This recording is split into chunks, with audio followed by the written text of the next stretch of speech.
veux commencer? Très bien, très bien. Eh bien, bonjour tout le monde.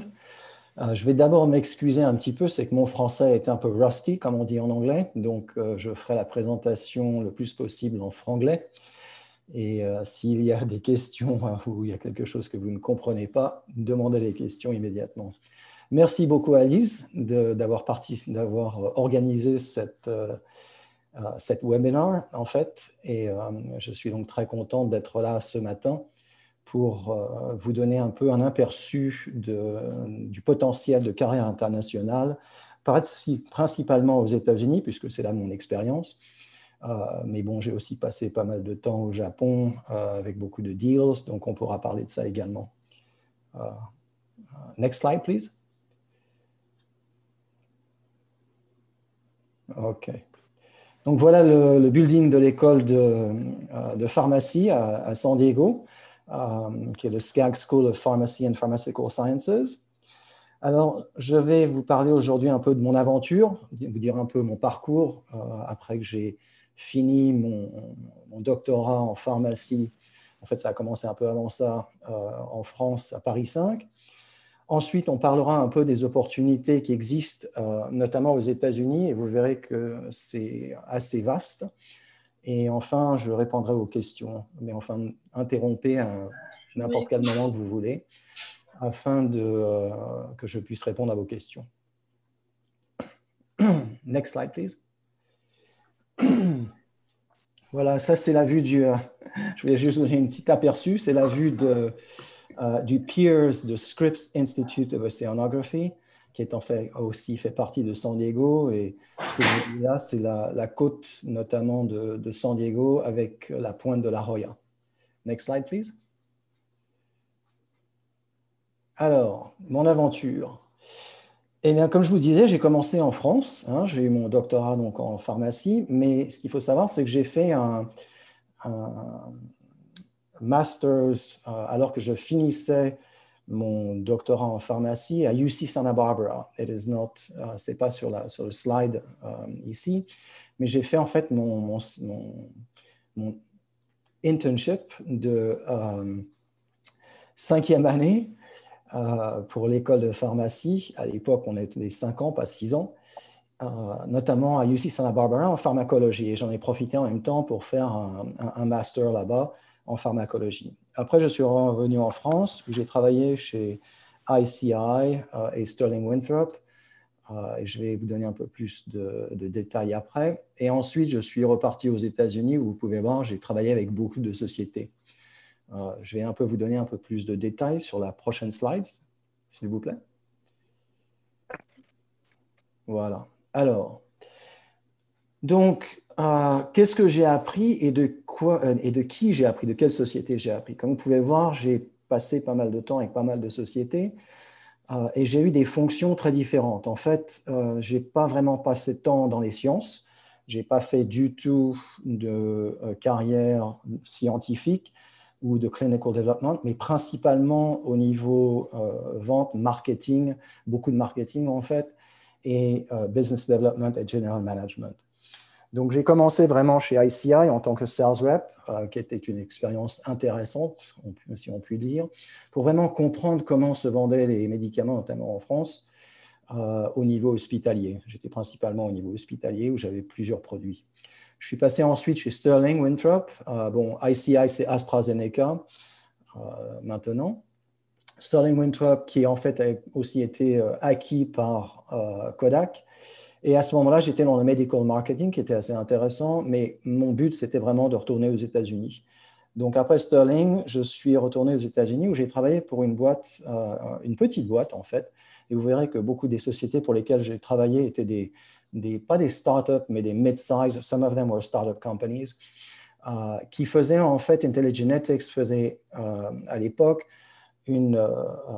c'était pas une boîte pharmaceutique, mais c'était vraiment une boîte de technologie qui analysait notamment DNA sequences, et vous êtes peut-être familier avec protein database called GeneProt.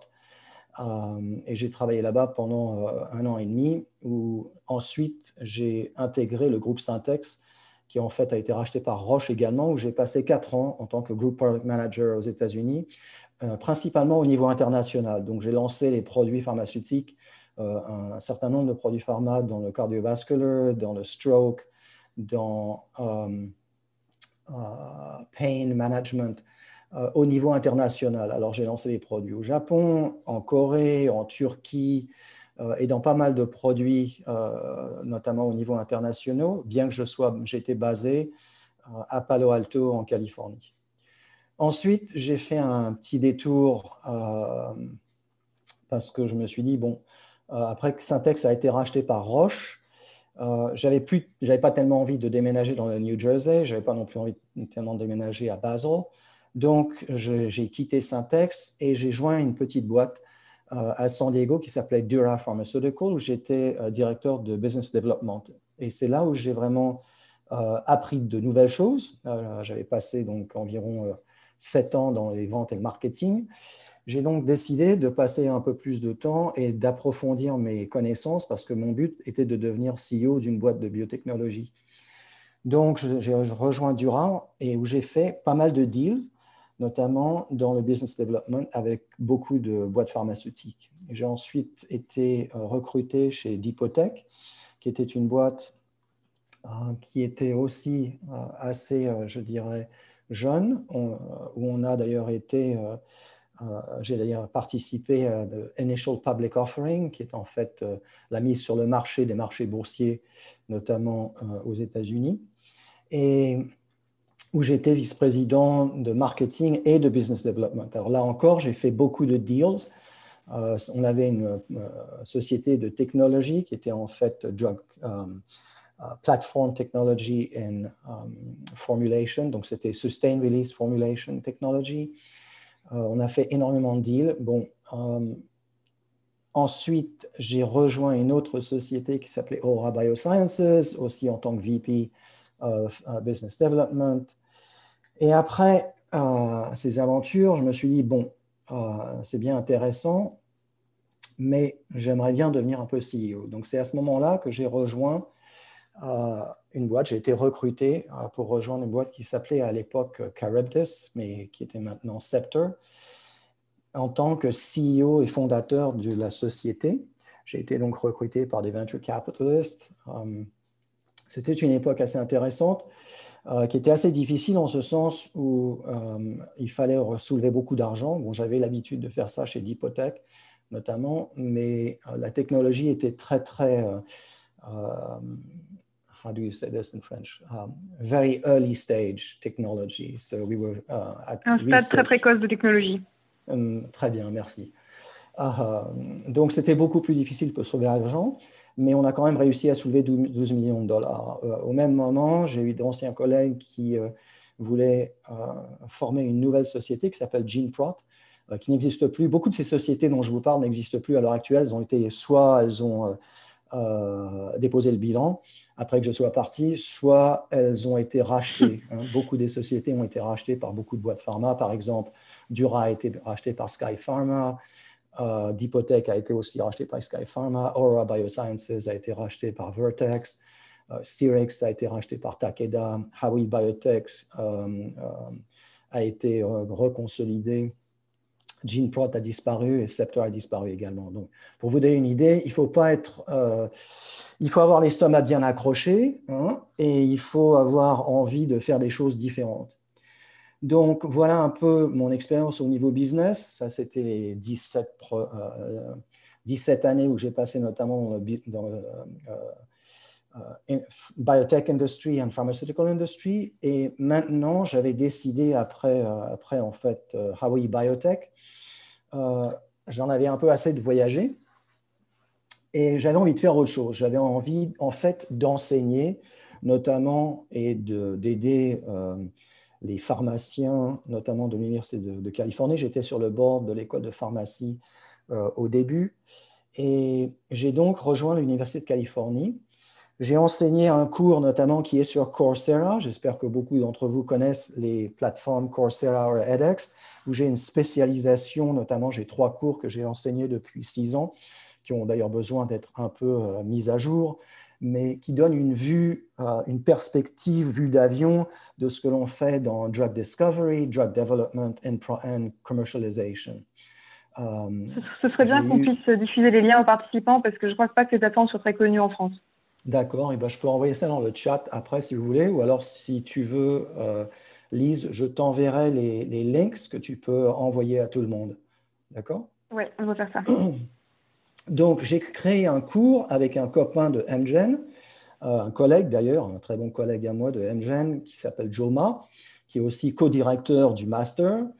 Et on a créé un cours qui, en fait, incluait, qui était basé sur comment on crée une petite boîte de biotech compagnie, où il y avait notamment, alors il devait y avoir un pharmacien, on enseignait ce cours à l'école de pharmacie, l'école de médecine, l'école de business qui s'appelle Rady School of Management à UCSD, UC Irvine School of Law, école donc d'avocats à UC Irvine, et Biomedical Sciences à UCSD. Et en fait, l'idée que l'on avait dans ce cours, c'est qu'on mettait en fait un pharmacien, un médecin, un avocat, un PhD en Basic Science et un business degree student together pour créer une boîte de biotechnologie. Donc, c'était ça l'idée. Quand on a lancé le cours online sur Coursera, qui est une plateforme que je vous donnerai par la suite, on a eu la première année 50 000 étudiants qui se sont inscrits au niveau international, ce qui était absolument phénoménal, alors que, pour vous donner une idée, ma classe en général à UCSD, environ 30 étudiants. Au bout de 3 ans qu'on avait des centaines de milliers d'étudiants qui prenaient notre cours et qui continuent à prendre notre cours à l'heure actuelle, on s'est dit avec un autre collègue, et si on crée un master en Drug Development and Product Management qui en fait serait une combinaison au niveau de la science, mais de la science appliquée, c'est-à-dire translational science, depuis notamment pre-IND jusqu'à post-market utilization. Donc, on a fait un benchmarking, c'est-à-dire qu'on a regardé tous les programmes qui étaient offerts et on n'a trouvé aucun programme qui était offert comme ce que l'on voulait offrir nous, c'est-à-dire une combinaison de clinical trial development, regulatory affairs, mais aussi mettre du marketing, mettre de pharmacoeconomics, mettre du managed market, mettre du entrepreneurship and business development, donc des cours qui sont plus au niveau business que j'enseigne. D'ailleurs, j'ai 3 cours que j'enseigne dans le master, avec les cours très appliqués, comment on établit des phases cliniques, que ce soit de phase 0 jusqu'à phase 3 ou post-market utilization, avec managed care, avec pharmacoeconomics and so forth. Donc vraiment un master très, très, très unique qui est maintenant dans sa 3e année, dont je pourrais parler plus par la suite si vous voulez, mais qui a été qui est vraiment en demande. Voilà. Donc voilà un peu mon background et mon aventure, comme je dis. Next slide. Je vais maintenant un peu enchaîner et vous dire ce qui vous intéresse le plus, c'est-à-dire si je veux faire une carrière aux États-Unis, comment ça se passe et quelles sont les opportunités. Les opportunités sont phénoménales. Okay? Je vais être très, très clair. Ce n'est pas simplement avec Big Pharma, parce que si vous regardez les chiffres, Big Pharma, il y en a peut-être 50, peut-être un peu plus, ça dépend comment on définit les Big Pharma. Ici, j'ai pris les Big Pharma qui ont $2 billion in sales, donc qui vendent des produits. 50 compagnies. Okay? Si on compare ça avec le nombre de biotech, et ça, les pures biotech sans mettre les diagnostics, biomarkers, medical devices or other life science tools, 2900 biotech companies avec environ 800 000 biotech employees in the US. Okay? Donc, comme vous pouvez voir ici, il y a énormément de possibilités au niveau pharmaceutique et biotechnologie. Mais il n'y a pas que ces endroits-là. il y a aussi, vous pouvez faire une carrière dans le diagnostic. J'ai des collègues qui ont fait des carrières dans le diagnostic, dans les biomarkers. D'autres ont fait des collègues dans le medical devices. Moi, je me suis plutôt spécialisé dans les pharma et biotech, c'est-à-dire vraiment therapeutics, donc je vais vraiment me concentrer sur ça. Donc, comme vous pouvez voir, the hunting ground, comme j'appelle ça, est assez important. Next slide. Je vous ai donné un link ici pour vous donner une idée, et ça c'est dans les resources après, dont vous aurez, je crois, Lise va vous envoyer notamment la présentation avec les resource links. Pour vous donner une idée d'où se trouvent les pharma et biotech aux États-Unis. Et là, j'ai fait une sélection, c'est un site web où vous pouvez voir tout ça. Mais les gros centres sont en fait San Francisco, Cambridge, Cambridge est absolument énorme, San Diego et la région de New York, New Jersey. Donc, comme vous pouvez voir, il y en a quand même pas mal. Et c'est une carte notamment qui est interactive. Donc, vous pouvez voir dans tous les sites que vous voyez, par exemple, en rouge, qui sont vraiment les gros sites où il y a beaucoup de sociétés. Vous pouvez voir les détails de chacune de ces sociétés et quelles sont les sociétés qui existent, le nom des sociétés et tout ça. Donc, je n'ai pas le temps de faire ça là maintenant, mais ça, c'est disponible online avec les ressources que je vous ai données. Pourquoi est-ce que les centres, par exemple, comme Cambridge, San Francisco, Seattle, New York et New Jersey, sont très populaires pour les boîtes de biotech et de pharma? C'est très simple. La sauce secrète est très, très simple. D'abord, c'est le capital. Et le capital, je veux dire par là, l'argent. Il faut de l'argent. Il y a énormément d'argent à New York, il y a énormément d'argent à Cambridge, énormément d'argent à San Francisco, beaucoup à Los Angeles, un peu moins à San Diego et aussi à Seattle. Donc ça, c'est la première chose. La première sauce secrète, c'est les venture capitalists ou angel investors qui sont là, qui vont mettre de l'argent dans les sociétés, dans les petites sociétés ou les sociétés moyennes, afin qu'ils puissent notamment développer des nouveaux produits. Donc, un esprit d'entreprise et un esprit innovateur. Le deuxième ingrédient de la sauce secrète, si je puis dire, c'est les connaissances, notamment au niveau des gens, c'est-à-dire des universités très, très fortes. À Cambridge, vous avez Harvard, MIT, Northeastern et pas mal d'autres. À New York, vous avez bien sûr NYU, Columbia and a few others. À San Francisco, vous avez Stanford and UCSF. Dans la région Los Angeles, San Diego, vous avez UCLA, USC, UC San Diego. À Seattle, vous avez University of Washington et d'autres universités. Donc vraiment des centres universitaires, des centres de recherche. San Diego, en plus de ça, a énormément d'autres centres de recherche, comme le Salk Institute, comme Scripps Institute, comme the Salk, as I mentioned. Donc, vraiment énormément, une concentration très importante de gens en recherche fondamentale, mais aussi en recherche appliquée, parce que la recherche fondamentale n'est pas suffisante. Vraiment de transformational research. Il ne faut pas oublier qu'en fait, les biotech ont commencé chez Genentech, suivi de près avec Amgen, mais chez Genentech à UCSF. C'est là que ça a tout commencé. Donc voilà, donc ça c'est le deuxième component de la recette. Et le troisième component de la recette, de la sauce secrète pour comment on forme des boîtes de biotech, c'est une infrastructure qui est très disponible avec des sites biotech qui sont très importants, des sites, des incubateurs, ce qu'on appelle en anglais incubators, où il va y avoir notamment cette possibilité pour des petites boîtes de ne pas avoir à recréer toute une infrastructure, mais plutôt de rentrer dans ces incubators et de se permettre de se concentrer sur la science et en fait de faire avancer la science de façon à la commercialiser. Donc voilà un peu pourquoi on voit tellement de sites qui sont assez importants, beaucoup plus importants que dans le milieu des États-Unis. Il y en a d'autres qui sont en train de grandir, mais qui permettent d'avoir notamment pas mal de sites.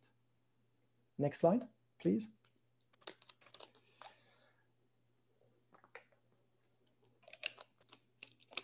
Alors, some key players, je ne vais pas passer beaucoup de temps à vous dire ces key players. Dans les big pharma, vous les connaissez tous.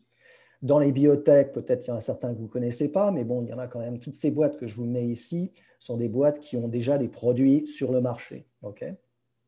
C'est pour ça qu'ils s'appellent key players.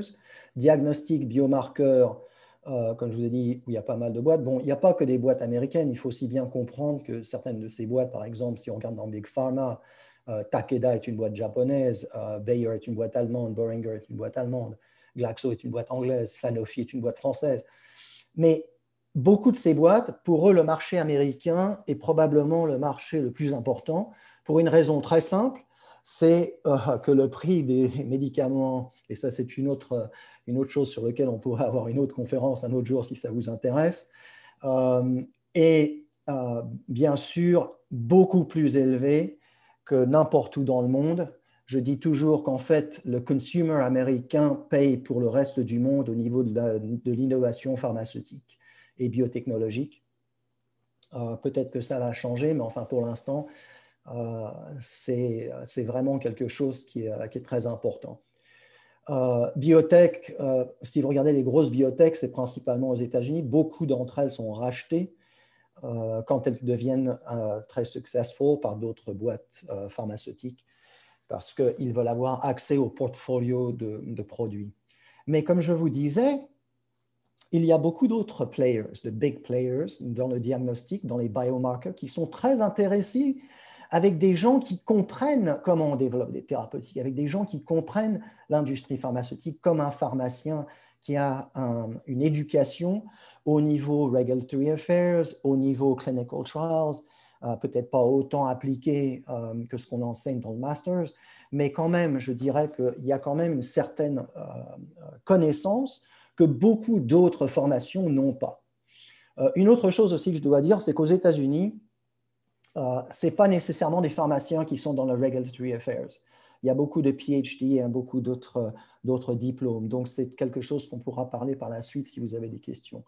Il y a aussi pas mal de jobs dans les medical science, dans les life science tools. Par exemple, Illumina, ici à San Diego, embauche pas mal de pharmaciens, notamment, qui sont des graduates de UCSD.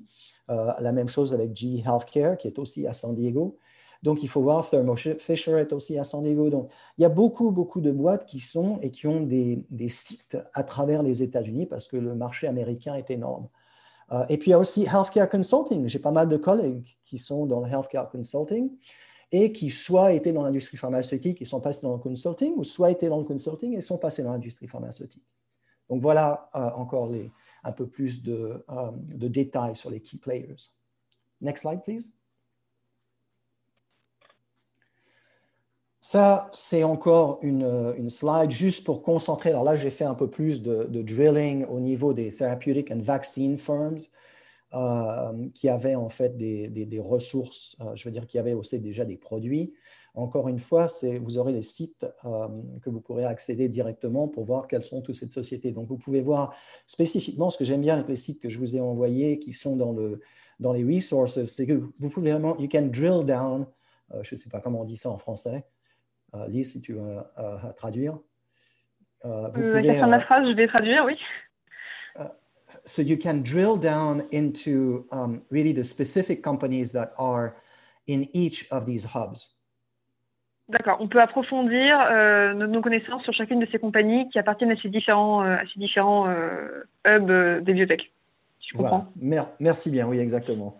Encore une fois, je suis désolé, mon français, après 30 ans à l'étranger, mon français est un peu difficile quand je parle au niveau technique. Donc, merci bien. Voilà. Next slide, please. Intéressant ici aussi, je vous ai donné quelques boîtes qui sont ce qu'on appelle les top 30 emerging biopharma. Alors, ce qu'il faut voir, c'est que 47% de ces sociétés ont un single asset, ça veut dire qu'ils développent seulement un seul produit.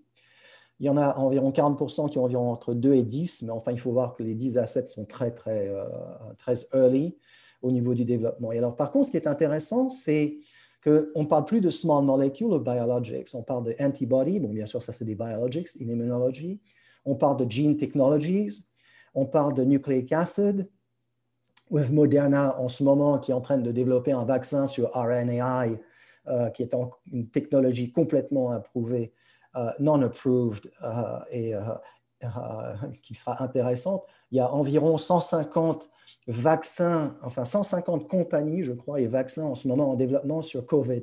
Donc les vaccins ont explosé, comme vous avez vu sur la slide précédente.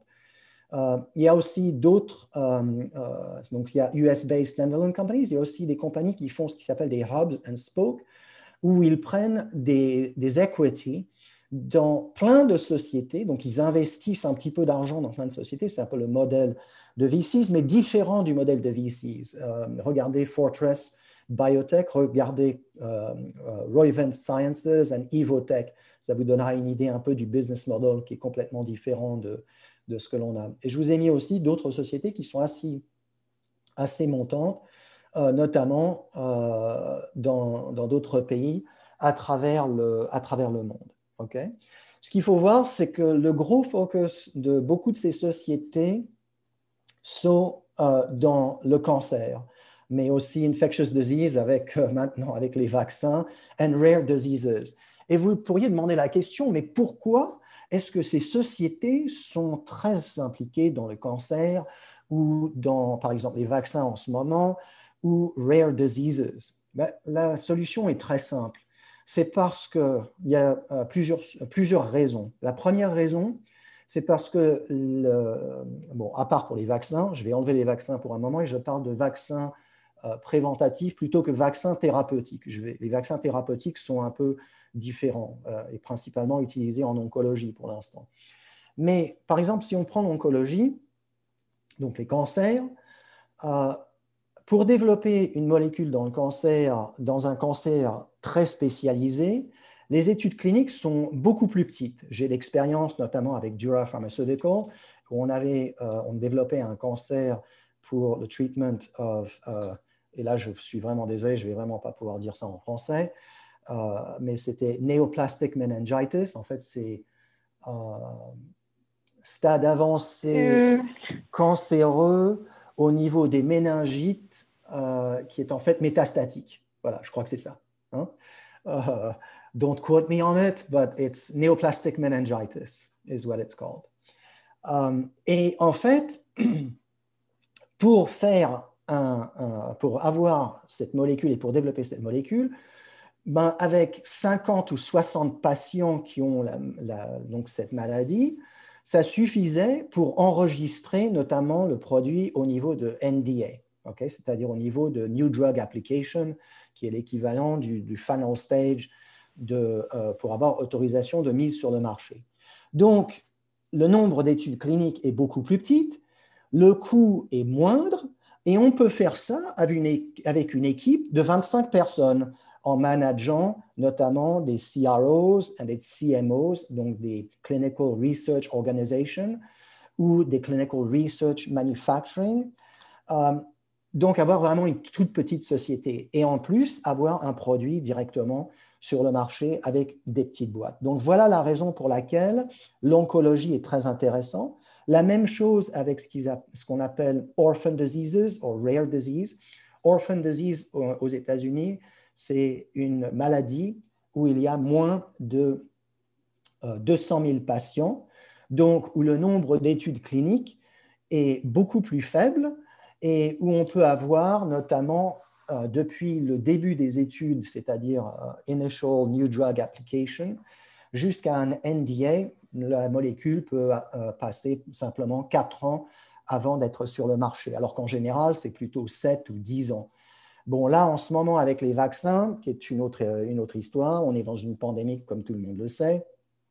C'est très différent en ce sens où il faut quand même beaucoup de patients et c'est pour ça que même les petites boîtes soit on a eu la possibilité de soulever énormément d'argent, soit ils font des collaborations avec Big Pharma parce qu'il faut au moins 20 ou 30 000 patients et même parfois beaucoup plus parce que, comme vous le savez, les vaccins doivent être d'abord testés sur des gens qui ne sont pas sur des healthy volunteers, pas sur des malades. Next slide, please. Une autre chose qui est en train de se passer également, en dehors de tout ce que je vous ai parlé, de toutes les boîtes qui existent, notamment au niveau biotech, medical device, c'est new players, technology companies. Okay? Et Apple, Google sont en train de changer le landscape. Même Amazon et Berkshire Hathaway did a deal last year avec JP Morgan pour changer comment est-ce que le healthcare, et surtout aux États-Unis, est délivré aux patients. Donc, les sociétés de technologie comprennent très, très bien comment manager ce qui s'appelle Big Data, okay, et Artificial Intelligence, qui est en fait Data Analytics, et sont en train de voir ça parce qu'ils voient que c'est un business qui est très lucratif, qui est un business qui a quand même des barrières assez importantes pour rentrer, surtout au niveau thérapeutique, et sont en train de, eux aussi, embaucher des gens dans l'industrie pharmaceutique pour les aider notamment à lancer des produits, bon, qui ne vont pas être des produits thérapeutiques, bien que Google a un nombre de sociétés au niveau thérapeutique dont ils sont en train de travailler, mais plus au niveau de healthcare management and the global healthcare system. Next slide. So let's talk about types of careers. And I realize you may have a bunch of questions of what I've already. Je pense que vous avez probablement énormément de questions déjà sur ce dont j'ai parlé. On a pas mal de questions sur le live YouTube, mais on va les garder pour la fin. D'accord, oui, pas de problème, pas de problème. Donc, let's talk about types of careers. Ça, c'est encore une fois une photo de. Je ne sais pas si c'est certains de nos étudiants, mais c'est probable, ça pourrait être, qui vont faire du surf le matin très tôt. Il se lève à 5 heures. Mon fiston fait ça également. Il se lève à 5 heures le matin et il va faire du surf avant de commencer la journée. Donc, ce n'est pas une mauvaise idée. C'est comme ça. C'est pour ça que San Diego est assez bien pour faire votre carrière si vous êtes intéressé. Next slide, please. Alors, quelles sont les carrières possibles dans un pharmacien? Alors, je vais vous dire ce que je dis à tous mes élèves. Tout est possible. OK? Il ne faut pas vous laisser dire par qui que ce soit que ce n'est pas possible de faire ça ou de faire ceci et cela. Les gens qui vous disent ça n'ont rien compris. OK? Donc, avec ça, il faut aussi savoir quels sont ces, comme on dit en français, c'est strength, c'est-à-dire c'est, comment on dit strength en français, Lise? Les strengths, les forces? Les forces, oui, merci.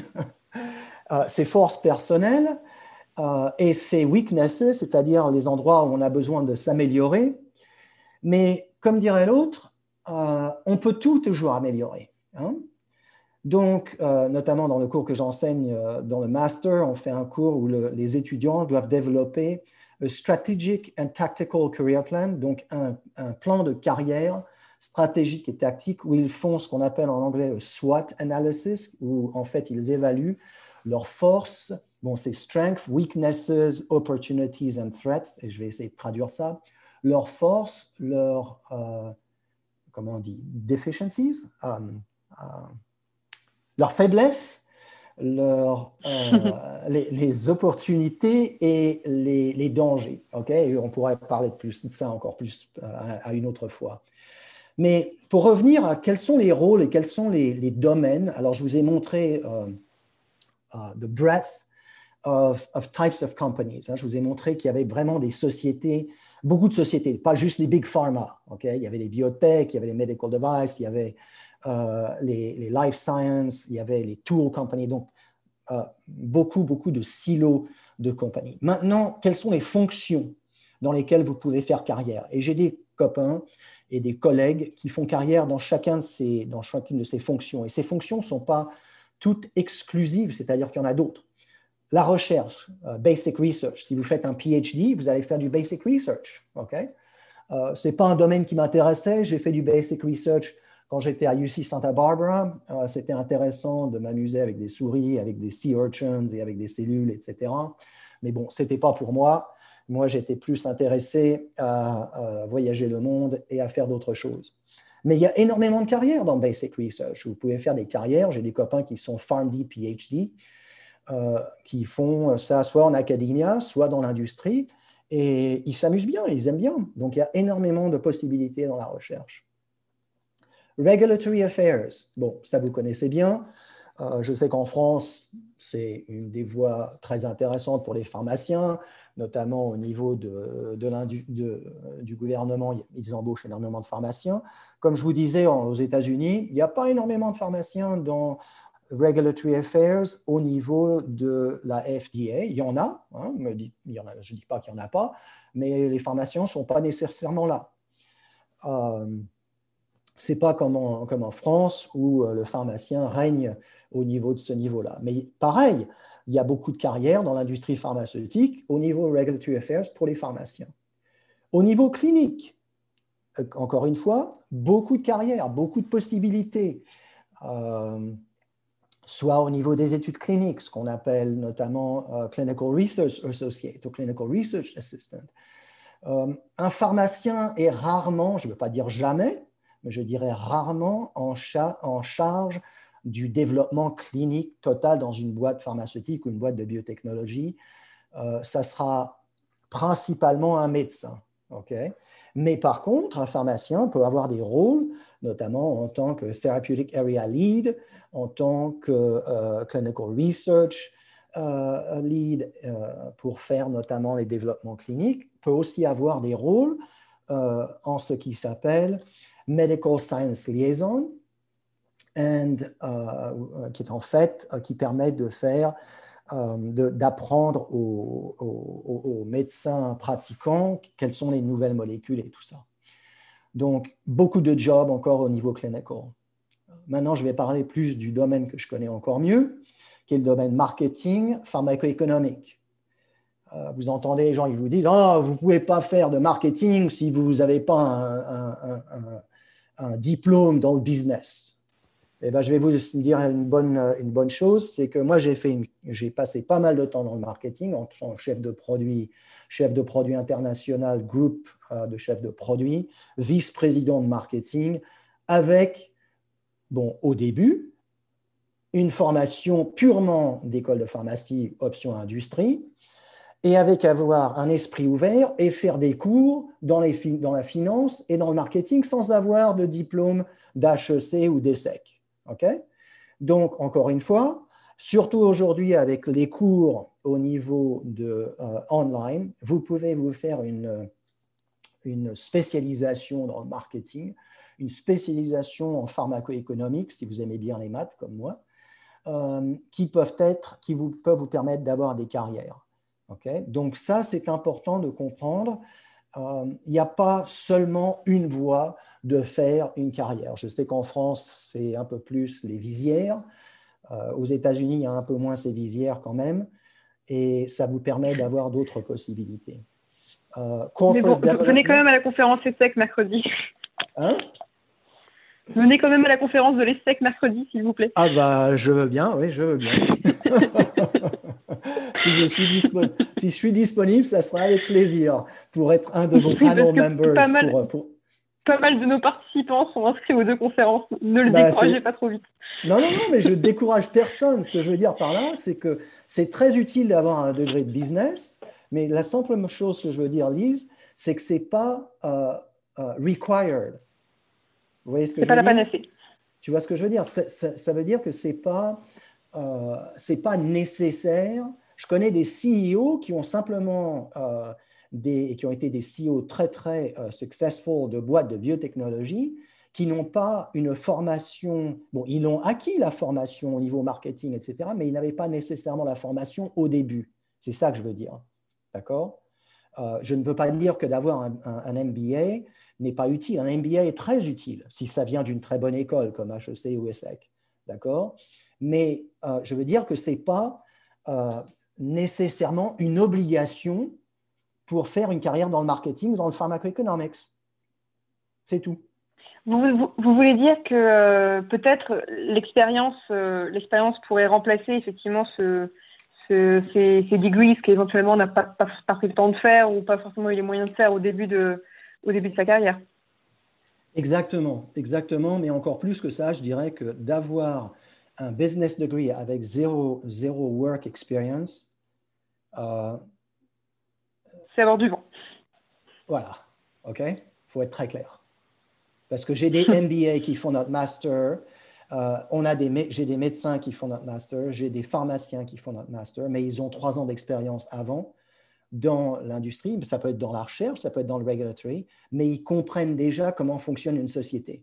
Faire un MBA sans avoir d'expérience, je vous dis mon opinion personnelle. Hein. Encore une fois, c'est une opinion. Donc, c'est un N of one, comme on dit dans les études cliniques. Donc, mais c'est là qu'on veut entendre. Il faut prendre ça avec un grain de sel. Hein. Je vous donne mon expérience personnelle. OK? Donc, voilà, engageons un peu plus. D'accord? Pardon? Oui, je vous laisse reprendre. OK. Donc, les autres types de carrières sont au niveau business development, donc corporate development, donc ça, c'est faire des deals. OK. Alors, et ça, c'est aussi ça. Je pourrais passer beaucoup plus de temps sur le business development, le function of business development, qui est très compliqué. Il n'y a pas juste de faire des deals, il y a beaucoup d'autres choses. Ou le consulting, que j'ai fait également. Je faisais pas mal de consulting avec des hedge funds et avec des autres sociétés de biotechnologie, notamment pour les aider à développer leur business plan, à développer leur plan marketing et développer leur plan de business. Donc, encore une fois, beaucoup de possibilités pour les pharmaciens dans beaucoup de carrières. Okay? Et surtout à l'heure actuelle, je dirais, avec tous les cours qui existent online, vous pouvez faire, encore une fois, vous pouvez faire des cours online qui sont du même niveau que ce que vous apprendrez dans des universités qui sont très élevées, enfin, qui sont très réputées, parce que ces universités offrent à l'heure actuelle ces cours online. OK? Next slide, please. Ça, c'est une autre photo de UCSD, en fait, de School of Engineering, de Jacobs School of Engineering. Cette petite maison est tout en haut d'un building, comme vous pouvez voir. Et on peut visiter cette maison du 6e étage, si je me rappelle bien. Next slide, please. Je vous donne ici quelques newsletters. J'espère que si vous ne les connaissez pas, vous pouvez les regarder. Elles sont toutes gratuites. Vous pouvez vous abonner. Je crois que BioCentury n'est pas gratuite, mais je crois qu'ils ont des discounts pour les étudiants. Stat aussi a des discounts, je crois. Et des associations pharmaceutiques, notamment à travers les US, dont vous pouvez vous enregistrer en tant qu'étudiant et qui est utile, notamment. Il y en a d'autres, hein, mais je vous en ai ici quelques-unes qui peuvent être utiles. Donc, vous pouvez les regarder sur le site Internet et voir. Je vous conseille notamment de vous inscrire, si vous inscrivez seulement à une, à une ou deux, de vous inscrire à Fierce Pharma et Fierce Biotech, qui sont très utiles. Vous avez une newsletter tous les matins qui vous disent un peu ce qui se passe dans l'industrie et quelles sont les grosses nouvelles. Next slide, please. Voilà les références. Bon, Salis vous les transmettra. Et next slide, please. Et voilà, ça c'est la bibliothèque de UC San Diego. Je ne sais pas si vous connaissez Dr. Seuss, mais c'était un auteur très connu de livres d'enfants, notamment aux États-Unis. Et Dr. Seuss était un ancien alumni from UCSD et je crois qu'il était aussi faculty de UCSD. Donc voilà, je vous remercie. Encore une fois, merci beaucoup de votre participation et maintenant je suis disponible pour toutes les questions. Alors, merci beaucoup pour votre présentation. On est pile dans notre timing qu'on avait prévu. Alors, je vais attaquer d'abord en revenant un petit peu sur le début de votre conférence. Vous nous avez montré un petit peu toutes ces sociétés dans lesquelles vous avez travaillé un jour ou l'autre. Oui. Et il y a quand même une constante qui revient très souvent, c'est que les biotech se font racheter ou disparaissent. Alors, je vais vous demander, est-ce que c'est le destin irrémédiable des biotech de systématiquement racheter? Est-ce que c'est leur destinée dès leur création? Ou bien est-ce qu'il y a eu des exceptions de sociétés qui ont réussi à rester des mid-size biotech, voire plus gros? Alors, très bonne question. Si tu veux remettre cette slide, Lise, à ce moment-là, je vais Ouais. répondre. Je vais la D'abord, retrouver. ouais, non, c'était la prochaine. Tac, tac. Voilà, celle-là, Ça, si je tu crois. veux, ou même celle-là, peu importe, celle-là ou l'autre. Alors, ce qu'il faut savoir, c'est que il y a plusieurs formes de business. Ok, j'enseigne un cours notamment dans le master qui parle de ça. Je pourrais passer 1 heure à parler des different types of businesses that exist in biotech. Ok, mais il est vrai que quand une société devient, alors il y a des biotech qui se mettent, notamment leur business model, c'est d'être rachetés. Donc depuis le début, ce qu'ils veulent faire, c'est qu'ils veulent créer une boîte pour être rachetés. Il y en a d'autres qui veulent faire ce qu'on appelle fully integrated, ce qu'ils appellent le FIPCO, donc fully integrated bio or pharma company, où ils veulent faire depuis la recherche jusqu'à la commercialisation. Il faut savoir que de créer une société comme ça aujourd'hui, c'est très difficile parce que ça prend énormément d'argent. Il y a des boîtes de biotech qui sont encore indépendantes aujourd'hui. Amgen, Vertex, Biogen, IDEC, Celgene sont encore indépendants. Donc, c'est possible. Il s'avère que pour moi, bon, beaucoup des boîtes avec lesquelles j'ai été ont été rachetées ou ont disparu. Mais je veux dire, c'est pas, personnellement, moi, ça ne me pose pas un problème. Ce qu'il y a, c'est qu'il faut aimer le changement. C'est vrai que si on n'aime pas le changement, ben, moi, je dirais il vaut mieux rester en France et puis faire une carrière dans la fonction publique. Parce que même dans la fonction publique aux États-Unis, c'est pas, vous pouvez être viré de la même manière que dans l'industrie privée. Il faut aimer le changement et il faut savoir que à travers sa carrière, il faut continuer à apprendre. C'est surtout ça. Hein. Il ne faut pas avoir peur de se transformer et de continuer à apprendre. À partir du moment où on peut continuer à apprendre, eh bien, on peut faire des carrières un peu partout. Je ne sais pas si j'ai répondu à D'accord. toutes les questions, mais... Oui, je crois que vous avez un point de vue qui se situe plus en tant que le parcours de l'individu en lui-même, et au fond, les technologies survivent très bien à la chute d'une société, et il arrive qu'elle refasse surface ailleurs et vive sa vie. Oui, oui, tout à fait. Mais il y a beaucoup de business models. Hein. Je veux dire, on pourrait passer 1 heure. J'ai un cours d'1 heure sur juste what are the business models you can create to do a biotech company. Alors, je vais reprendre une question qui nous est arrivée sur YouTube, sur le YouTube Live, mais qui est assez intéressante. C'est vrai que j'ai fait beaucoup de conférences sur les biotech, et à chaque fois, personne n'arrivait à s'accorder sur une définition de ce qu'est les biotech. C'est vrai que tout à l'heure, vous avez exclu, par exemple, tout ce qui concerne les réactifs de test ou certains dispositifs médicaux. Oui. Comment est-ce que vous définiriez-vous une entreprise biotech? Alors, si tu vois la slide où j'ai notamment les key players for each of the functions, si tu peux la voir. Non, pas celle-là. La prochaine, je crois. Non, pas celle-là. Voilà. OK. Alors, personnellement, quand on réfléchit à ce qu'est une biotech à l'origine, alors Big Pharma à l'origine, c'était quoi? C'était développement des small molecules, ok? Donc des produits chimiques qui peuvent être dupliqués de façon chimique, c'est-à-dire au niveau vraiment du laboratoire de chimie. Les biotech ont été en fait en utilisant human-derived protein. Okay? Quand on y pense, notamment Genentech a commencé avec ça, recombinant protein notamment. Et quand on regarde les boîtes qui sont, par exemple, comme Amgen, AbbVie, Gilead, Biogen, Vertex, tous ces gens-là, sont vraiment des boîtes qui sont, au début, qui faisaient du manufacturing en utilisant notamment soit bacteria, soit human cells. Okay? C'est vrai que maintenant, il y a eu ce que j'appelle un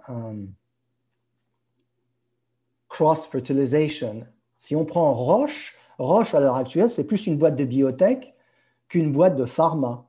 Et en fait, ce qu'il faut regarder, c'est la différence du portfolio entre small molecule et macromolecule. Okay?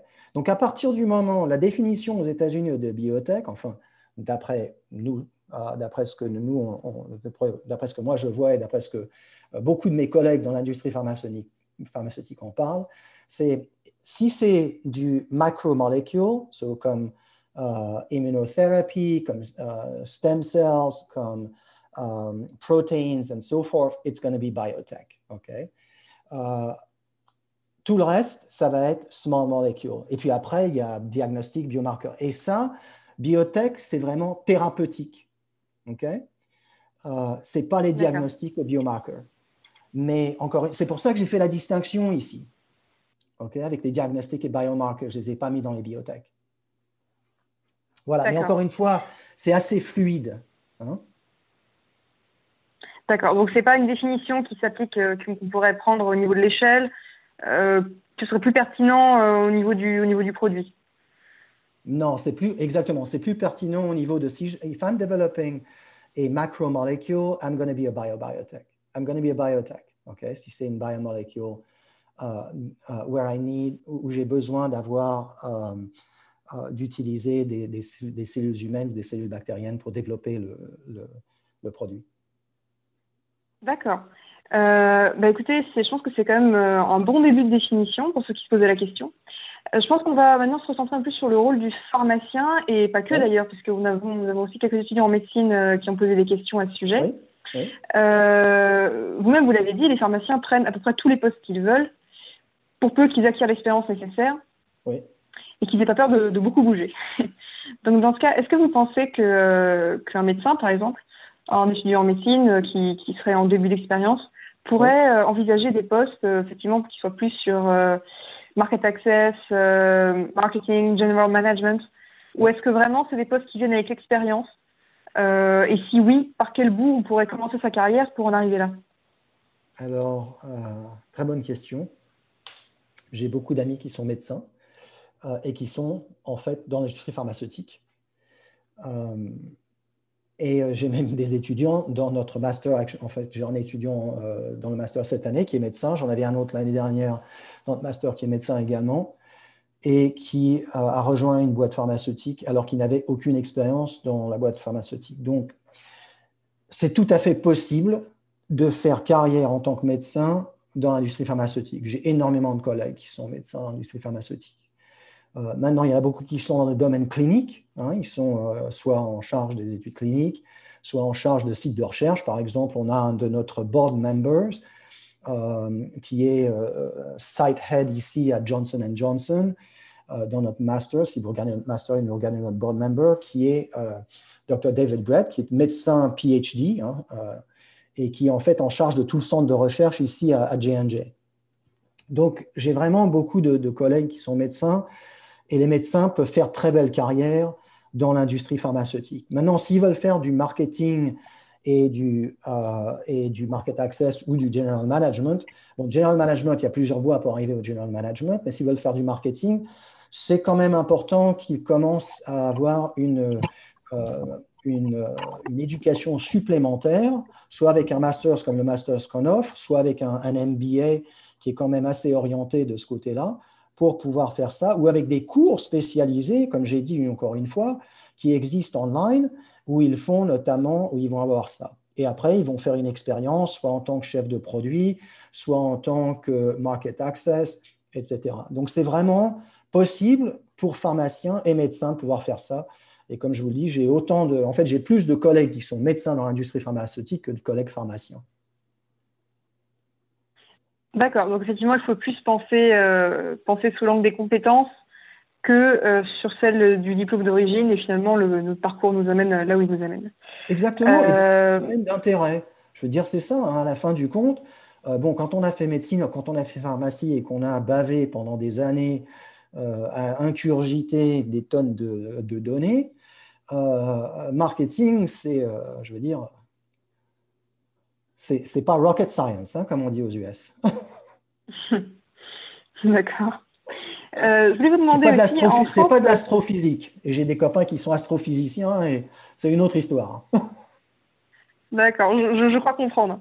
C'est vrai qu'en France, on a un petit peu une épidémie de junior consultants, de gens qui sont en tout début d'expérience et qui se lancent déjà dans des carrières dans le consulting.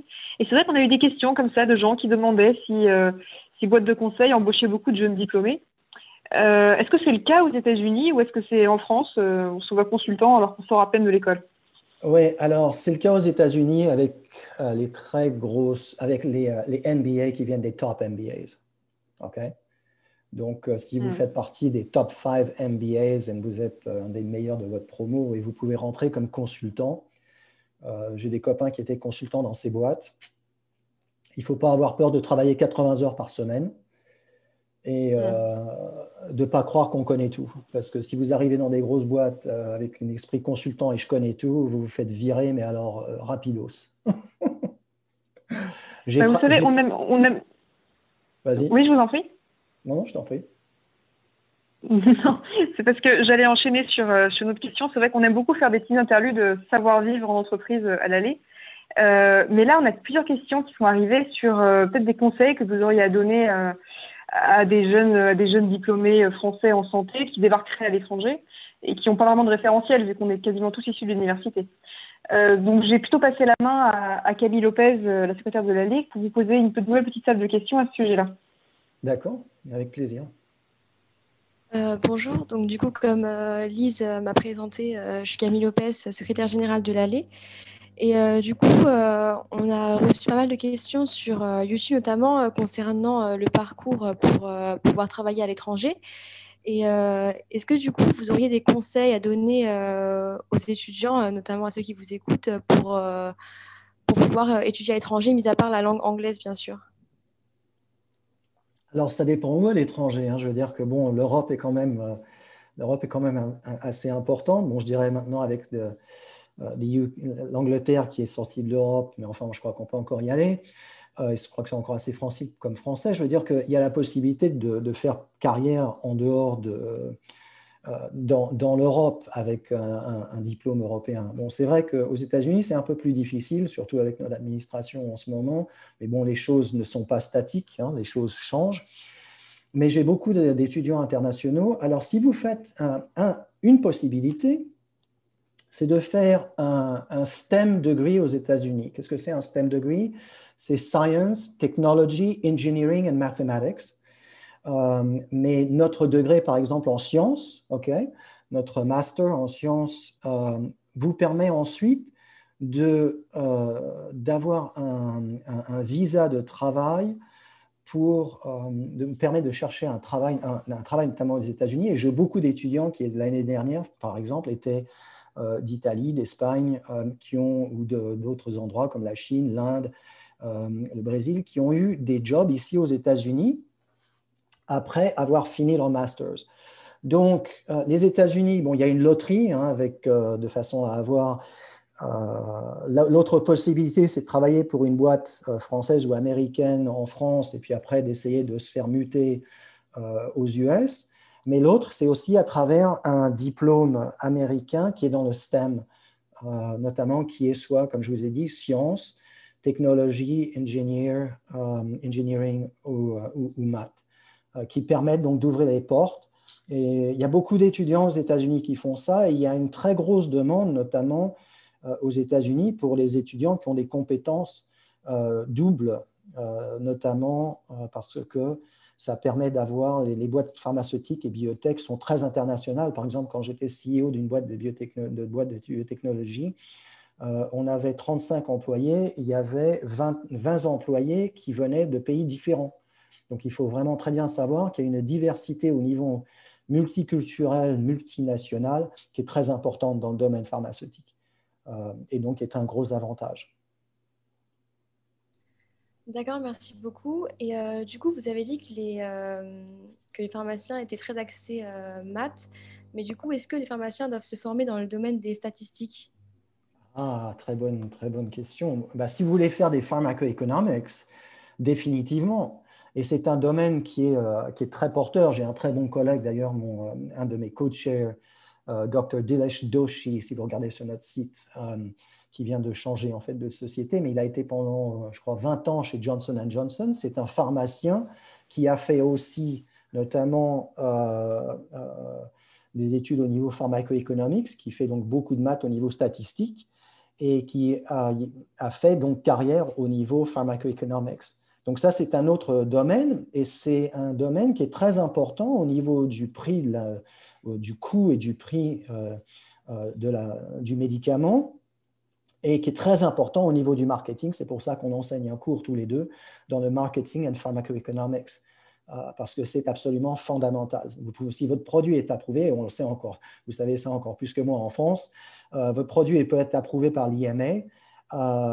Si vous n'avez pas de prix, un bon prix, eh ben, ça ne vous sert à rien, hein, parce que aux États-Unis, bien sûr, c'est un peu différent, mais en Europe, c'est quelque chose d'extrêmement important.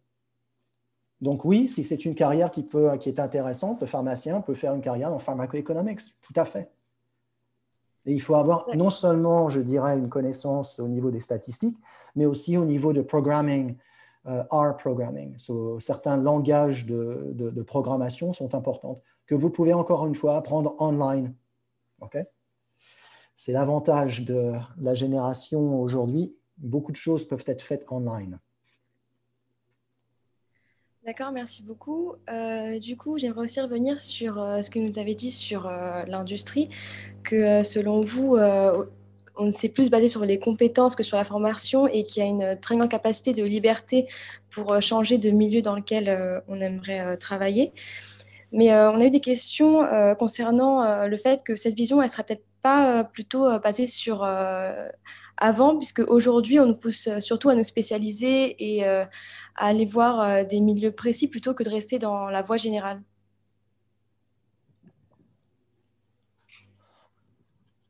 Bon, je me suis spécialisé dans le marketing and business development and general management. Si tu veux, c'était un peu ça ma spécialisation. Donc, une spécialisation, c'est très bien. Je veux dire, c'est pas la chose à savoir, c'est ce qu'on veut faire. Si on veut, les gens qui font de la recherche, okay, j'ai des collègues qui font de la recherche dans un domaine très spécialisé, et c'est tout ce qu'ils font. Ils font que de la recherche dans ce domaine spécialisé. Donc, c'est pas je veux dire, on peut faire une très belle carrière en étant hyper spécialisé. Pour moi, ça ne m'intéressait pas. Pour moi, ce n'était pas quelque chose qui était intéressant. Ce que je veux dire, c'est qu'on peut faire des carrières soit très spécialisées dans un domaine, ou on peut faire des carrières plus générales. C'est vraiment, ça dépend de ce qu'on veut faire. Moi, j'aime bien faire des choses différentes, mais il y a des gens qui aiment faire la même chose du matin au soir. Donc, vraiment, de ce côté-là, ça dépend de ce qu'on a envie de faire. Ce que je disais, c'est qu'il ne faut pas, si vous êtes intéressé à faire une carrière plus générale et que quelqu'un vous pousse d'être absolument un spécialiste, il faut vivre votre vie. Hein. Vous n'allez pas vivre la vie des autres. Donc, moi, mon point de vue, c'est qu'il faut être un peu plus ouvert d'esprit. Notamment, le premier cours que j'enseigne, c'est « having a growth mindset », c'est-à-dire avoir une vue ouverte, enlever les œillères qu'on met sur les chevaux, et voir ce qui existe et quelles sont toutes les possibilités, plutôt que de se dire « je vais poinçonner les tickets de métro du matin au soir ». Donc voilà, c'est ça que je veux dire. Mais encore une fois, c'est une opinion, c'est mon opinion à moi. Et moi, ce qui m'intéressait, c'était de faire des choses différentes. Donc voilà. Je ne sais pas si j'ai répondu à ta question, mais si tu veux, je veux dire qu'il faut avoir l'esprit et l'esprit ouvert et explorer ce qui nous intéresse. Et quand je dis nous, je veux dire soi-même, quoi. Oui, merci beaucoup. C'était très bien comme réponse. Du coup, j'aurais encore une question, surtout sur votre carrière personnelle. Si aujourd'hui, vous pouviez faire des changements dans votre carrière, est-ce que vous en feriez si vous en aviez la possibilité et lesquels ce seraient?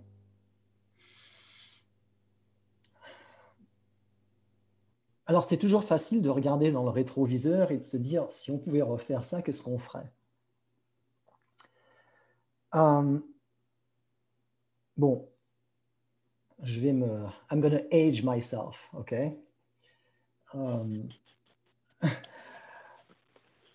Quand j'ai commencé ma carrière, il y avait beaucoup moins d'opportunités de trouver quelles étaient les possibilités de carrière, parce que l'Internet n'existait pas, déjà, hein, déjà, ça vous donne une idée.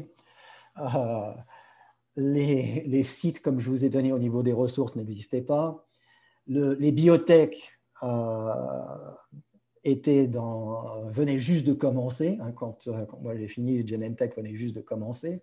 Donc, c'était une époque complètement différente. Donc, c'est vraiment difficile pour moi de regarder en arrière. Est-ce qu'il y a des choses que j'aurais pu faire qui auraient été plus intéressantes? Oui et non, dans ce sens que j'étais toujours très intéressé de faire du marketing. À l'époque, il y avait un esprit beaucoup plus fermé. Donc, si j'avais eu un MBA, je dirais après quelques années, notamment d'une très haute école, ça aurait ouvert d'autres portes. Et je précise bien, il faut que ça soit un MBA d'une très bonne école. Parce qu'avoir un MBA d'une école qui est, qu'on achète au supermarché n'est pas tellement valable. Enfin, ça, c'est encore une fois, c'est mon opinion. Je sais que je ne vais pas me faire beaucoup d'amis en disant ça, mais c'est mon opinion. Donc ça, c'est une chose, ça aurait peut-être changé ma carrière. D'un autre côté, bon, j'ai appris au fur et à mesure, j'ai eu des mentors, ça c'est un truc qui est très important aussi. Ne pas avoir peur de poser de questions, ne pas avoir peur d'avoir d'opinions différentes, parce qu'à la fin du compte, c'est que des opinions. Okay? Je dis toujours que les seules sciences exactes, c'est les mathématiques et la physique, tout le reste, c'est des opinions. Bon, c'est vrai qu'on pourrait avoir des arguments de ce côté-là, mais enfin bon, je mets ça avec un gros grain de sel. Okay? Mais quand je regarde à ma carrière, bon, j'aurais bien aimé passer plus de temps au Japon. Le Japon est un pays qui me fascine énormément. J'y ai passé pas mal de temps au niveau business. J'aurais bien pouvoir avoir un poste au Japon. C'est quelque chose que j'aurais beaucoup aimé avoir. Mais à part ça, non. Disons que dans l'ensemble, bah, je fais ce qui me plaît aujourd'hui. J'adore enseigner. Je fais beaucoup moins d'argent que ce que je faisais dans l'industrie. Beaucoup moins d'argent que je faisais dans l'industrie, mais ce n'est pas pour ça que je le fais. C'est parce que j'avais envie de faire autre chose et parce que, en fait, j'adore pouvoir aider les étudiants que j'aide à l'heure actuelle, qui sont pharmaciens, médecins, PhD ou plus jeunes. Hein. Et c'est quelque chose qui me plaît énormément. Voilà. Écoutez, merci beaucoup pour votre réponse. Je vais reprendre le fil des questions maintenant. Merci beaucoup, Camille. Effectivement, c'est très important de rappeler qu'en France, on a souvent tendance à être très focalisé sur le début de notre carrière et peut-être avoir un petit peu moins l'aspect qu'est-ce qu'on a envie de faire. On pense toutes les questions davantage sur le tard. Mais j'aimerais quand même revenir sur la position du pharmacien dans les biotech. C'est vrai que vous nous avez dit que vous avez des étudiants vraiment d'horizons très très différents. Et quelles sont les compétences des pharmaciens? Qu'est-ce qu'ils peuvent apporter dans ce genre de groupe? Oui. À quel moment ils peuvent se rendre indispensables en fait? Alors, si tu veux revenir sur les rôles des pharmaciens, si tu veux bien, la slide. Oui, je la cherche. C'est après. Ah non, je crois que c'est en bas. Ouais, c'est en bas. Voilà. Non, c'était avant. Voilà, celle-là. Okay. Celle-là. Alors, pour revenir au rôle des pharmaciens, les trucs qui sont alors hyper simples. Research, Regulatory, Clinical. OK? Donc, avec le diplôme d'aujourd'hui actuel, et il y en a un autre que j'ai oublié, c'est Manufacturing. OK? Donc, recherche, Regulatory Science et Clinical Development, ce sont des fonctions où avec les compétences actuelles, alors ça dépend des universités, hein, je ne connais plus très bien le système français, je connais mieux le système américain. Mais j'ai des collègues pharmaciens qui travaillent dans le clinical trial, qui travaillent dans regulatory affairs et qui travaillent dans la recherche, sans avoir fait de diplôme supplémentaire. Donc ça, je veux dire que c'est très possible. Marketing, pharmacoeconomics, les pharmaciens qui sont dedans ont fait soit des spécialisations, en fonction des écoles, par exemple, comme nous, on a des spécialisations là-dedans, où on fait un master supplémentaire, où on fait, comme je vous dis, des spécialisations. Donc, je dirais qu'il y a déjà quatre domaines hein, qu'un pharmacien a déjà des compétences sur au niveau clinique, au niveau regulatory affairs, au niveau research, au niveau manufacturing, dont ils peuvent rentrer sans avoir de diplôme supplémentaire. D'accord. Après, tout à l'heure, vous nous aviez dit qu'aux États-Unis, en tout cas, les affaires réglementaires, ce n'était pas exactement un débouché parce que, bon, je suppose que la place est un peu trustée par les avocats, j'imagine, qui se chargent de la régulation. Non, c'est pas les avocats. Non, c'est pas les avocats. Ah, qui alors? c'est une erreur que les gens font. Ben, c'est beaucoup de PhD. Okay. J'ai un copain qui est pharmacien PhD qui a passé 2 ans à la FDA. Donc, on peut être pharmacien. Il y en a quand même. Ah ben oui, je n'ai pas jamais dit qu'il n'y en avait pas. J'ai dit qu'il y en a moins. Tu mets des mots dans ma bouche, Lise. Tu veux voir si je vais réagir? Non, mais non, il y a des pharmaciens à la FDA. Okay? Il y a des médecins à la FDA. Il y a beaucoup de PhD à la FDA. Mais il y a moins de pharmaciens à la FDA qu'il y a en France, je dirais par exemple. Okay? Donc, c'est pas, je veux dire, il n'est pas nécessaire d'être pharmacien pour travailler à la FDA. Voilà ce que je dis. Okay? On peut être MBA, on peut être médecin, on peut être pharmacien, on peut être PhD, on peut être avocat. Je veux dire, il y a énormément de different competencies qui sont à la FDA. Et ils en ont besoin parce que les fonctions sont très différentes. Ce n'est pas juste les études cliniques, ce n'est pas juste l'application du médicament. D'accord. Mais tant qu'on est sur des métiers un petit peu différents des pharmaciens, j'en profite pour caser une petite question pour nos collègues qui viennent non pas de pharmacie ni de médecine, mais des études d'ingénieurs en biotechnologie. Oui. Est-ce que les ingénieurs, eux aussi, peuvent bien s'insérer dans ce parcours du médicament, y compris à l'étranger, ou est-ce qu'ils sont un petit peu plus peut-être cantonnés à des spécificités plus techniques? Alors, encore une excellente géniale, parce que j'ai eu un étudiant l'année dernière qui était en fait un IT engineer, OK, et qui avait donc travaillé dans Informatic Technologies, et qui a fait le master et qui maintenant travaille dans une boîte de consulting au niveau pharmaceutique. Donc, on peut être, alors déjà, il y a bioengineering qui a énormément de débouchés au niveau pharmaceutique. Bioengineering, ce sont des gens qui vont faire notamment tout ce qui est, surtout au niveau biotechnologique. J'ai d'ailleurs un collègue également qui enseigne dans notre master, qui travaille dans une société qui a un PhD en bioengineering et qui est dans les boîtes pharma, okay, dans les boîtes biotech. Donc, tout à fait possible, ça dépend, je dirais, de l'intérêt au niveau de l'ingénieur et au niveau de la spécialisation du niveau d'ingénieur. Donc, c'est tout à fait faisable, encore une fois, de rentrer soit dans une boîte de biotechnologie, soit dans une boîte ce qu'on appelait des tools, hein, par exemple, les boîtes comme Illumina and so forth, for GE Healthcare. Ben, tout ça, c'est dans le domaine des life sciences. Okay, je précise parce qu'on les connaît. Illumina, c'est une société qui fabrique les séquenceurs NGS, c'est bien ça? Exactement. Donc, qui est basée ici dans à le San Diego. Domaine très technique. Oui. Donc, ils ont énormément d'ingénieurs. Okay? Et ils sont dans ce qui s'appelle le life science companies. Donc oui, c'est très faisable. D'accord. Bah, écoutez, une bonne nouvelle pour eux, je pense. Alors là, je vais revenir un peu plus dans le dur du sujet de l'international. Quels sont les écueils à éviter quand on est un jeune professionnel et qu'on veut travailler à l'étranger? Comment dire ça?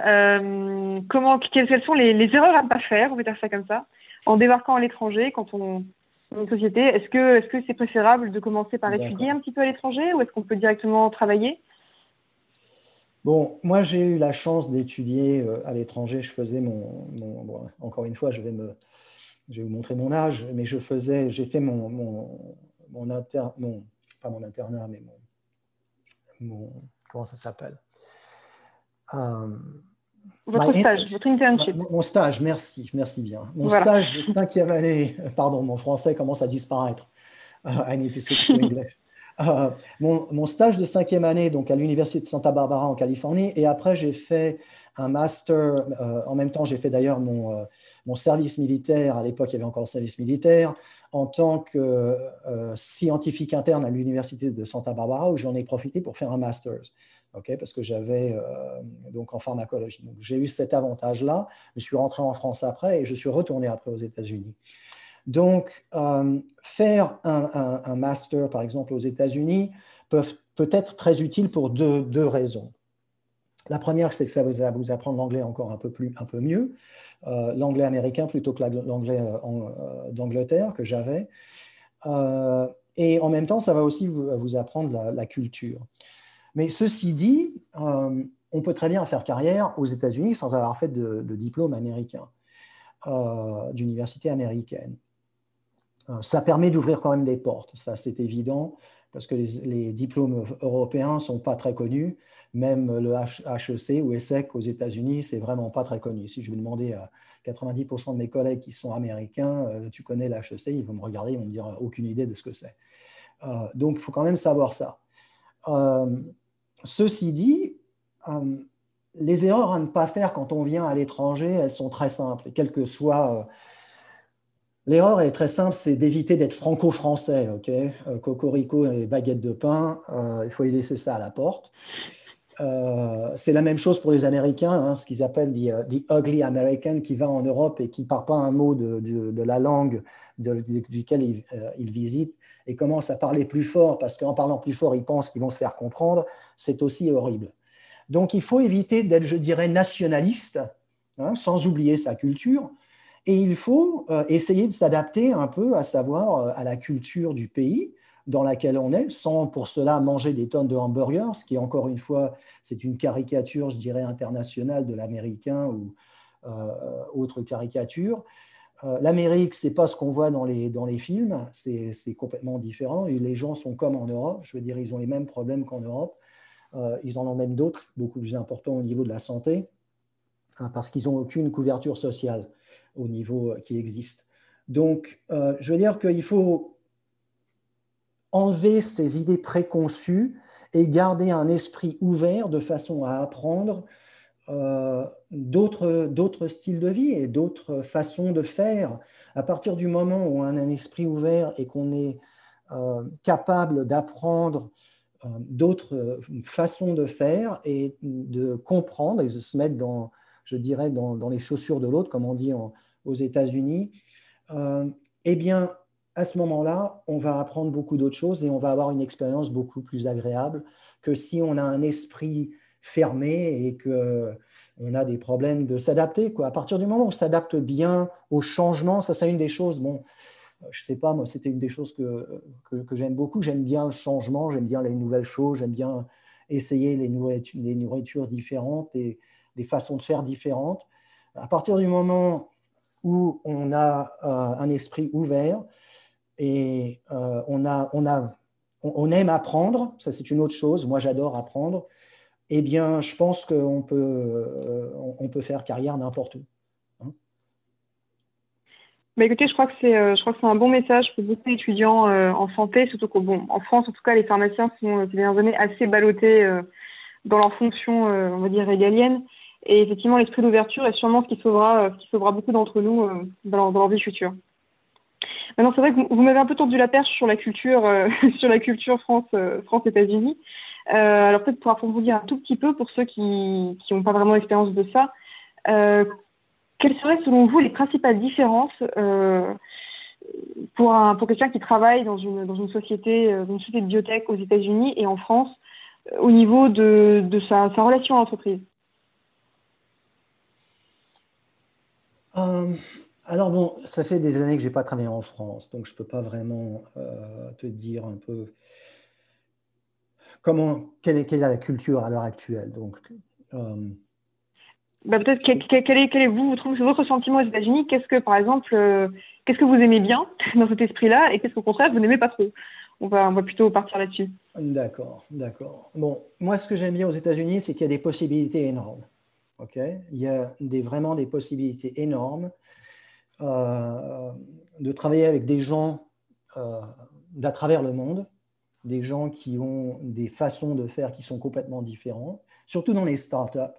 Même les grosses sociétés sont en train d'essayer d'avoir un peu plus un esprit entrepreneurial. J'enseigne aussi un cours au niveau de entrepreneurship and corporate development, notamment dans le master. Mais donc beaucoup plus entrepreneur ou une possibilité où tout est faisable. Je veux dire, vraiment de réfléchir, qu'est-ce qu'on peut créer, qu'est-ce qu'on peut faire d'innovant, okay? Toujours de pousser l'enveloppe, toujours de d'essayer de penser, OK, comment est-ce qu'on peut améliorer ça? Ça, c'est quelque chose que j'adore. C'est cet esprit d'innovation, cet esprit de let's not be stodgy and just, c'est comme ça on a fait ça pendant 50 ans et on va continuer à faire ça encore pendant 50 ans. Cet esprit-là, ça existe aux États-Unis, hein. Il ne faut pas croire que ça n'existe pas, ça existe malheureusement. Mais disons que moi, ce n'est pas un esprit qui m'a intéressé. Donc, c'est pour ça que j'étais avec beaucoup de boîtes entrepreneurs, dirons-nous. Ce qui me plaît un peu moins, mais il faut le savoir, hein, c'est comme ça, c'est qu'aux États-Unis, c'est tout le business. Hein, et c'est malheureux, mais c'est comme ça. C'est-à-dire que quand on voit tous les layoffs qui existent en ce moment à cause de COVID, je dis quelque chose en anglais qui est « Everybody is a disposable asset ».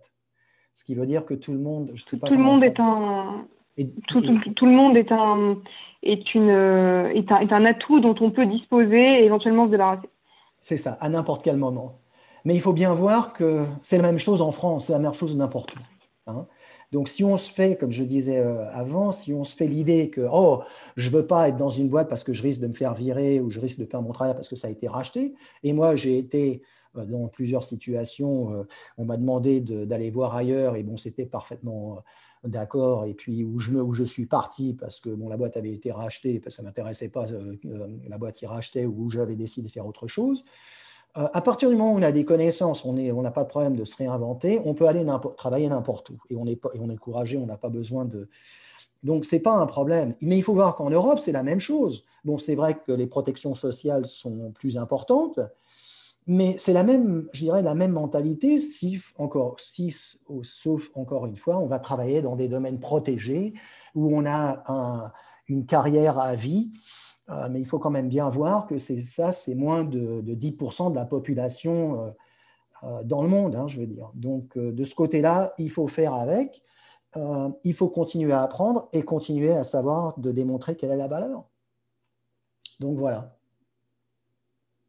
D'accord. Donc, pour ne pas être un disposable asset, il faut se renouveler, si je comprends bien. Il faut constamment se renouveler, constamment apprendre.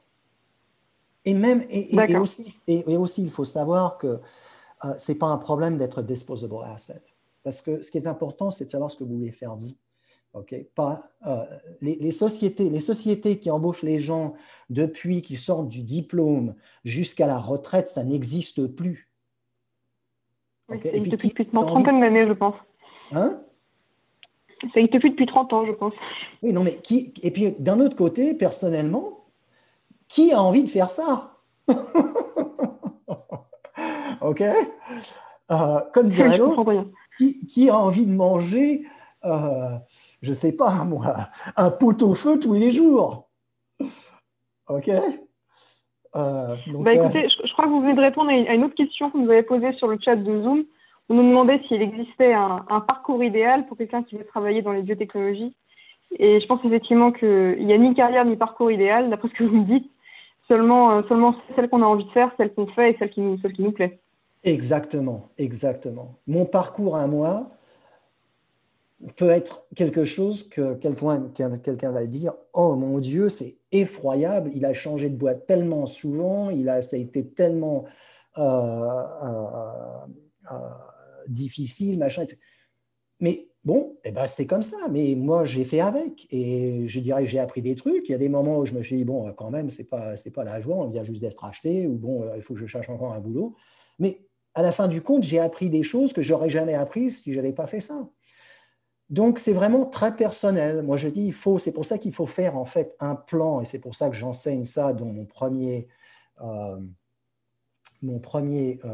cours dans le master, où les étudiants font un Strategic and Tactical Career Plan, donc un plan de carrière stratégique et tactique, où ils développent notamment cette chose-là, et ils regardent, bon, où est-ce que je veux être dans 5 ans, où est-ce que je veux être dans 10 ans, et qu'est-ce que je dois faire pour arriver là, notamment dans 5 ans ou dans 10 ans, en me mettant des goals très précis, et en savant de toute façon que ça va être dynamique et que ça risque de changer dans 5 ans, parce que dans 5 ans, peut-être que je fais du marketing, et puis tout d'un coup, je me dis, oh ben, j'aime pas vraiment faire du marketing parce que j'aime pas présenter devant 2000 sales reps ou faire constamment des études de marché ou des trucs comme ça, et que j'ai envie de faire autre chose. Donc, à partir du moment où on est, je dirais, avoir une éducation comme un pharmacien ou comme un médecin ou comme un ingénieur, où on est quand même assez intelligent, où on peut apprendre des choses nouvelles, eh ben, on peut se renouveler, faire des carrières différentes. Bah, écoutez, merci beaucoup pour ce message-là. C'est vrai qu'on l'entend assez peu et effectivement, c'est moderne. C'est vrai qu'il arrive encore en France qu'on reproche, aux jeunes professionnels, effectivement, cette espèce de mobilité un peu frénétique qui parfois n'est pas en adéquation avec ce que pensent les RH, du moins dans la façon de penser en France. C'est vrai que si à l'étranger, ce genre de mobilité est bien accepté, c'est une très bonne chose. À la fin du compte, il faut vraiment voir qu'il faut développer sa propre carrière. Personne ne va développer votre carrière. Okay? Il faut se prendre en charge. Et je sais que ça, en France, c'est quelque chose des fois qui est un peu, dont les gens discutent un peu. Il faut se prendre en charge soi-même et développer sa propre carrière. Apprendre, il faut créer des liens et des relations avec des gens qui ont fait leur propre carrière et qui ont un esprit ouvert pour vous dire que, en fait, tout est possible.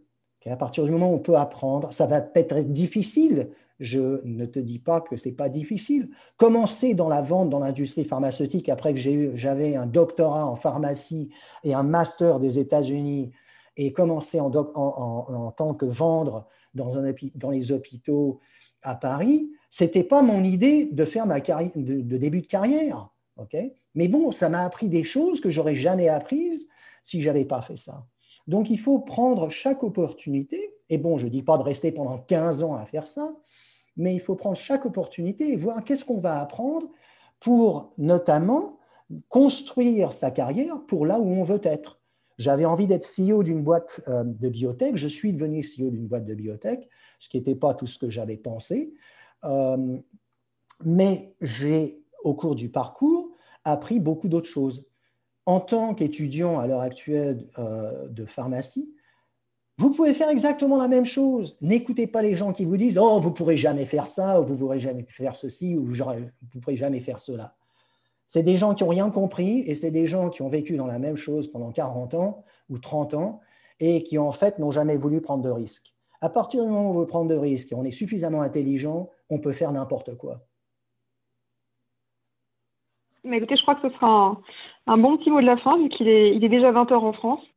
Je tenais à préciser que on a pas mal de questions qu'on n'a pas pu forcément traiter. J'essaierai de vous les compiler dans un petit mail si vous avez le temps d'y répondre.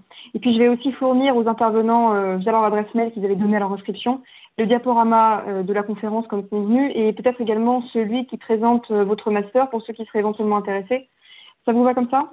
Oui, tout à fait, très bien. Je ne vous promets pas que je vais pouvoir répondre à toutes les questions parce que j'ai un emploi du temps très chargé. Si les gens sont intéressés de faire d'autres webinars un peu plus tard, par exemple en novembre ou en décembre, je suis disponible pour d'autres sujets.